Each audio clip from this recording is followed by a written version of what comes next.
Welcome to the lesson on the top 5 key performance indicators for collaborative robots. Upon completion of this lesson, learners will be able to identify and describe the top 5 key performance indicators applicable to collaborative robots. Learners will also be able to explain the various calculations of KPIs, the correlation between utilization, efficiency, and wait time of cobots, and finally explain how to use these KPIs effectively to maximize the performance of collaborative robots. As mentioned in the previous lesson, a key performance indicator, abbreviated as KPI, is a measurable value used to assess the effectiveness and success of a process, activity, or system in achieving specific goals. When we consider the context of lean robotics, KPIs serve as quantifiable metrics that help track progress, identify issues, and drive continuous improvement. These metrics are essential tools that provide concrete data points to evaluate performance and guide decision-making processes. The top 5 KPIs for collaborative robots are cycle time, cycles completed, utilization, efficiency, and wait time. Let us now look at each of the KPIs in detail as we proceed through this lesson. The first KPI we will look at is cycle time.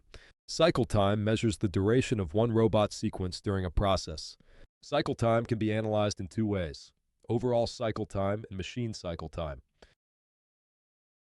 The overall cycle time in collaborative robotics includes the periods when humans and robots are actively working together, as well as the necessary safety-related slowdowns that occur when humans enter collaborative workspaces. The cycle time accounts for the handover periods between human and cobot tasks, representing the transitions in the workflow. The measurement also incorporates any time spent on collaborative task completion, where both human and cobot are engaged in coordinated activities.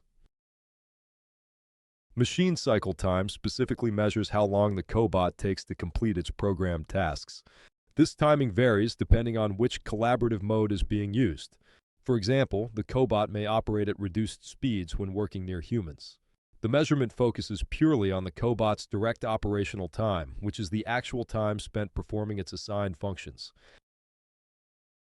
The images illustrate a cycle time example in a robotic system through 3 sequential stages of operation.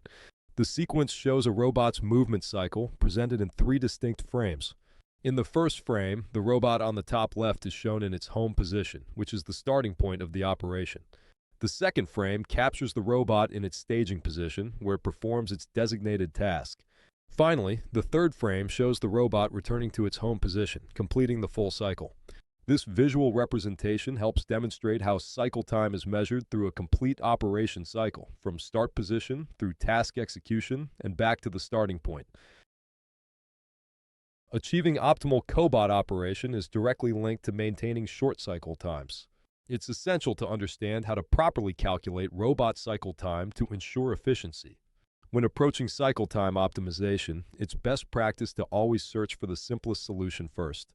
A practical approach is to utilize specialized software solutions, such as Insights software, which can automatically generate and run reports for you, making the monitoring and analysis process streamlined. The second KPI is cycles completed, which refers to the number of cycles the robot completes within a specific time frame. This metric is used in calculating yield, throughput, and production targets. The calculation can be performed using a simple formula where cycles completed equals robot shift time divided by theoretical cycle time.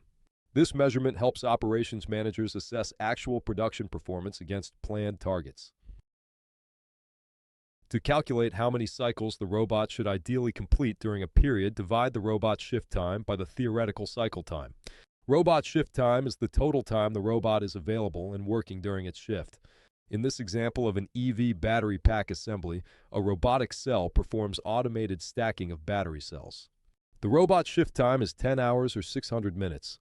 The theoretical cycle time to pick, place, and stack one battery cell is 30 seconds, 0.5 minutes. Therefore, cycles completed equals 600 minutes divided by 0.5 minutes, equaling 1,200 cycles. Theoretically, the robot should be able to stack 1,200 battery cells during a 10-hour shift. The next KPI that we will discuss in this lesson is utilization. Utilization measures the amount of time the robot is actively running a program compared to its total potential runtime.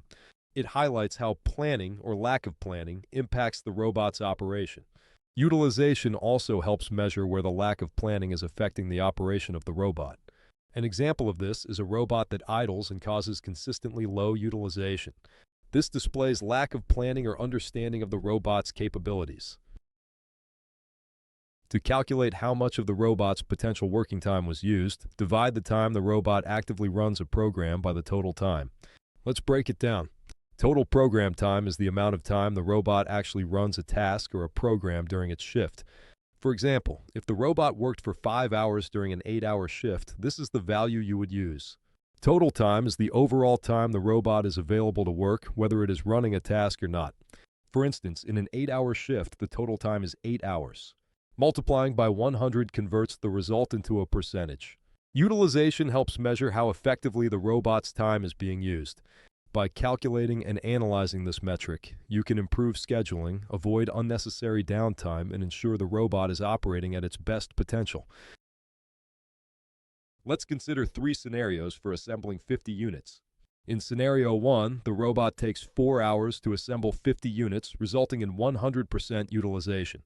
In scenario 2, the robot assembles 50 units in 1 hour, then idles for 3 hours, yielding 25% utilization. In scenario 3, the robot completes 50 units in 1 hour but continues producing, causing overproduction, resulting in 100% utilization. In the first scenario, a robot takes 4 hours to assemble 50 units when operating at 100% utilization. The robot requires more time to complete the same 50 units. Longer completion times indicate decreased efficiency in the production process. However, the second one could be best utilized compared to 1 and 3 because the utilization, even though it is down to 25%, only takes an hour to assemble those units. So, in this case, the robot could be either programmed to run something else while waiting or could be used elsewhere. In the third scenario, a robot that completes 50 units in 1 hour while running at 100% utilization creates excess inventory by continuing production beyond demand. This overproduction leads to unnecessary stockpiling of finished units, taking up warehouse space and creating waste in the manufacturing process. The fourth KPI is efficiency. Efficiency is the percentage of time the robot performs productive work while running a program. It works closely with utilization. Efficiency measures how much of the robot's working time is spent performing actual productive tasks, such as moving parts or assembling items, compared to its total runtime. Efficiency is particularly significant for collaborative robots, where time losses often occur when the robot waits for other processes to finish. Efficiency tells us how well a robot's runtime is used for productive work. Let's break this down. Robotic motion time is the time the robot spends actively moving or performing productive tasks. For example, if a robot moves parts for a total of 45 minutes during a program, that's its motion time. Total program time is the entire time the robot spends running a program, including motion time and any waiting periods, for example, when the robot is idle or waiting for other processes to complete. For instance, if a program runs for 60 minutes, this is the total program time. By dividing the motion time by the total program time, you can determine what percentage of the runtime is spent doing productive work. Multiplying by 100 converts this value into a percentage. By monitoring and improving this metric, you can ensure that robots are not only running, but also making the most of their time to contribute to the overall workflow. The fifth KPI is wait time. Wait time measures the amount of time the robot is idle during a programmed process. Wait time is especially important for collaborative robots, as unnecessary waiting can reduce productivity and efficiency. Minimizing wait time involves finding ways to keep the robot productive during idle periods. For example, a robot can be programmed to perform secondary tasks while waiting for the next process. Wait time is the amount of time a robot is idle or not actively working during a programmed process. This metric highlights periods when the robot is waiting, often for external factors like other machines, operators, or processes to finish. Let's break it down. Total static time is the cumulative time when the robot is powered on, but not performing any motion or productive tasks during a program. For example, the robot might be waiting for a part to arrive or for a signal from another machine to proceed. Each instance of idle time adds to the total static time. To calculate wait time, add up all the periods when the robot was idle during the program. For example, imagine a robot running a program for 1 hour or 60 minutes.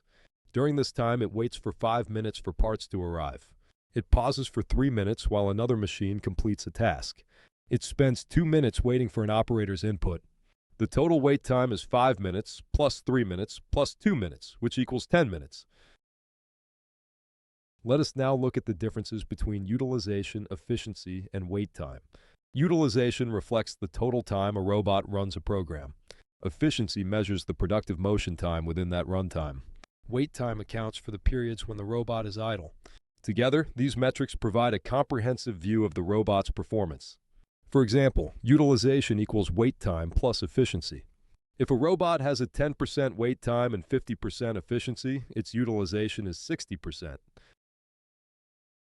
Let us now look at how KPIs can be used effectively to maximize the performance of collaborative robots and achieve better operational outcomes. Align KPIs with business goals by ensuring that the KPIs you measure, such as cycle time, utilization, and efficiency, directly support your organization's objectives. For example, if your goal is to increase production output, focus on reducing cycle time and improving utilization. Determine if the robot is on the critical path by identifying whether the robot's tasks are essential to the overall workflow. A robot on the critical path can directly impact the timeline of the entire operation if it experiences delays or inefficiencies. Assess if the robot is bottlenecked by analyzing whether the robot is causing or is affected by bottlenecks in the process. This could happen if the robot has long wait times or is unable to keep up with upstream or downstream tasks. Use the robot's KPIs to identify problems by regularly reviewing KPI data such as low efficiency or high wait time to uncover issues. For example, prolonged wait times may indicate poor scheduling or dependencies on other processes. Investigate and resolve the causes of the delays by diving deeper to determine their root causes. Whether it's a programming issue, mechanical downtime, or misaligned workflows, address these issues promptly to minimize disruptions. Repeat for continuous improvement, as KPI tracking should be an ongoing process. Continuously monitor, analyze, and optimize the robot's performance to ensure long-term efficiency and alignment with business goals. Let us now look at our lesson summary on the top 5 KPIs for collaborative robots. The top 5 KPIs for robotic performance are cycle time, cycles completed, utilization, efficiency, and wait time. These KPIs help evaluate different aspects of a robot's productivity and effectiveness. Understanding and optimizing these metrics are essential for improving overall system performance. Each KPI has a specific formula that requires certain data points to calculate its value. For example, knowing the robot's motion time and total run time is essential for calculating efficiency. Using these equations allows for precise measurement and targeted improvements in robotic operations. To use KPIs effectively, they must be aligned with the organization's business goals to ensure meaningful insights. It is also important to assess whether the robot is on the critical path and identify potential bottlenecks. Once problems are identified, investigating and resolving the root causes of delays is key to enhancing productivity. Thank you.